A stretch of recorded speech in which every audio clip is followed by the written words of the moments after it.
Guys, ಈ ರೀತಿ ಇರುವಂತಹ ಇಮೇಜ್ ಅನ್ನ ಈ ರೀತಿಯಾಗಿ ಗಿಬಿಲಿ ಸ್ಟೈಲ್ ನಲ್ಲಿ ಒಂದೇ ಕ್ಲಿಕ್ ನಲ್ಲಿ ಕನ್ವರ್ಟ್ ಮಾಡಬಹುದು. ಹಾಗೆ ಈ ರೀತಿ ಇರುವಂತಹ ಇಮೇಜ್ ಅನ್ನ ಈ ರೀತಿಯಾಗೆಲ್ಲ ಸಹ ನೀವಾದ್ರೆ ಒಂದೇ ಕ್ಲಿಕ್ ನಲ್ಲಿ ಗಿಬಿಲಿ ಸ್ಟೈಲ್ ಗಾದ್ರೆ ಕನ್ವರ್ಟ್ ಮಾಡಬಹುದು. ಸೊ ಹೇಗೆ ಅಂತ ಹೇಳಿ ವಿಡಿಯೋದಲ್ಲಿ ತಿಳಿಸ್ಕೊಡ್ತೀನಿ. ಅದನ್ನ ತಿಳ್ಕೊಳ್ಳೋಕ್ಕಿಂತ ಮೊದಲು ವಿಡಿಯೋ ಒಂದು ಲೈಕ್ ಮಾಡಿ, ಹಾಗೆ ಇದೇ ರೀತಿಯಾದಂತಹ ಇಂಟ್ರೆಸ್ಟಿಂಗ್ ವಿಡಿಯೋಗಳಿಗಾಗಿ ಈ ಕೂಡಲೇ ಪೇಜ್ ಅನ್ನ ಫಾಲೋ ಮಾಡಿ. ಫಸ್ಟ್ ಇದಕ್ಕಾಗಿ ನೀವಾದ್ರೆ ಗೂಗಲ್ ಕ್ರೋಮ್ ಅನ್ನ ಓಪನ್ ಮಾಡಿ. ಸೊ ನಂತರ ಈ ಒಂದು ಜಾಗದಲ್ಲಿ chatgpt.com ಅಂತ ಹೇಳಿ ಸರ್ಚ್ ಮಾಡಿ. ಸೊ ನಂತರ ಲಾಗಿನ್ ಮಾಡ್ಕೊಳ್ಳಿ. ಲಾಗಿನ್ ಮಾಡಿದಾದ್ಮೇಲೆ ಈ ಒಂದು ಜಾಗದಲ್ಲಿ ಈ ಪ್ಲಸ್ ಐಕಾನ್ ಇದೆಯಲ್ವಾ, ಇಲ್ಲಾದ್ರೆ ಗಮನಿಸಿದ್ರೆ ನೀವು, ಸೊ ಇಲ್ಲಾದ್ರೆ ಗಮನಿಸಬಹುದು ಪ್ಲಸ್ ಐಕಾನ್ ಇದೆಯಲ್ವಾ, ಸೊ ಇದನ್ನ ಕ್ಲಿಕ್ ಮಾಡಿ ಒಂದು ಫೋಟೋವನ್ನ ಆಡ್ ಮಾಡ್ಕೊಳ್ಳಿ. ನಿಮ್ಮ ಒಂದು ಗ್ಯಾಲರಿಯಿಂದ ಫೋಟೋವನ್ನ ಆಡ್ ಮಾಡ್ಕೊಳ್ಳಿ. ಸೊ ನನ್ನ ಒಂದು ಲಿಮಿಟ್ಸ್ ಆದ್ರೆ ಎಕ್ಸಿಡ್ ಆಗಿದೆ, ಆ ಒಂದು ರೀಸನ್ ಗಾಗಿ ತೋರಿಸ್ಲಿಕ್ಕೆ ಆಗ್ತಿಲ್ಲ. ಸೊ ಫೋಟೋನ ಆಡ್ ಮಾಡ್ಕೊಳ್ಳಿ. ಆಡ್ ಮಾಡ್ಕೊಂಡು ಈ ರೀತಿಯಾಗಿ ಸೆಂಡ್ ಮಾಡಿ.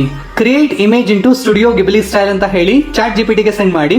ಸೊ ಅದಾದ್ರೆ ಈ ರೀತಿಯಾಗಿ ರೆಸ್ಪಾಂಡ್ ಮಾಡುತ್ತೆ. ಈ ಒಂದು ಅಪ್ಲಿಕೇಶನ್ಸ್ ಅನ್ನ ಯೂಸ್ ಮಾಡಿ ಗಿಬಿಲಿ ಸ್ಟೈಲ್ಗೆ ಕನ್ವರ್ಟ್ ಮಾಡ್ಕೊಳ್ಳಿ ಅಂತ ಹೇಳಿ. ಸೊ ನೀವಾದ್ರೆ ಇಟ್ಸ್ ಪಾಸಿಬಲ್ ಪ್ಲೀಸ್ ಅಂತ ಹೇಳಿ ಒಂದು ಮೆಸೇಜ್ ಅನ್ನ ಹಾಕಿದ್ರೆ ಅಂತ ಹೇಳಿದ್ರೆ ಸಾಕು, with in fracture of seconds ನಲ್ಲಿ ನಿಮ್ಗಾದ್ರೆ ಈ ರೀತಿಯಾಗಿ ಗಿಬಿಲಿ ಸ್ಟೈಲ್ ನಲ್ಲಿ ಇಮೇಜ್ ಆದ್ರೆ ರೆಡಿ ಮಾಡಿ ಕೊಡುತ್ತೆ. ಸೊ ನೀವೇನು ಟ್ರೈ ಮಾಡಿಲ್ಲ ಅಂತ ಹೇಳಿದ್ರೆ ಈ ಕೂಡಲೇ ಟ್ರೈ ಮಾಡಿ, ಡೆಫಿನೆಟ್ಲಿ ನಿಮಗೆ ಇಷ್ಟ ಆಗುತ್ತೆ ಗಾಯ್ಸ್. ವಿಡಿಯೋ ಇಷ್ಟ ಆದ್ರೆ ಲೈಕ್ ಮಾಡಿ, ಶೇರ್ ಮಾಡಿ, ಹಾಗೆ ಇದೇ ರೀತಿಯಾದಂತಹ ಇಂಟ್ರೆಸ್ಟಿಂಗ್ ವಿಡಿಯೋಗಳಿಗಾಗಿ ಈ ಕೂಡಲೇ ಪೇಜ್ ಅನ್ನ ಫಾಲೋ ಮಾಡಿ. ಸೊ ಫ್ರೀ ಫಾಲೋ ಮಾಡಬಹುದು.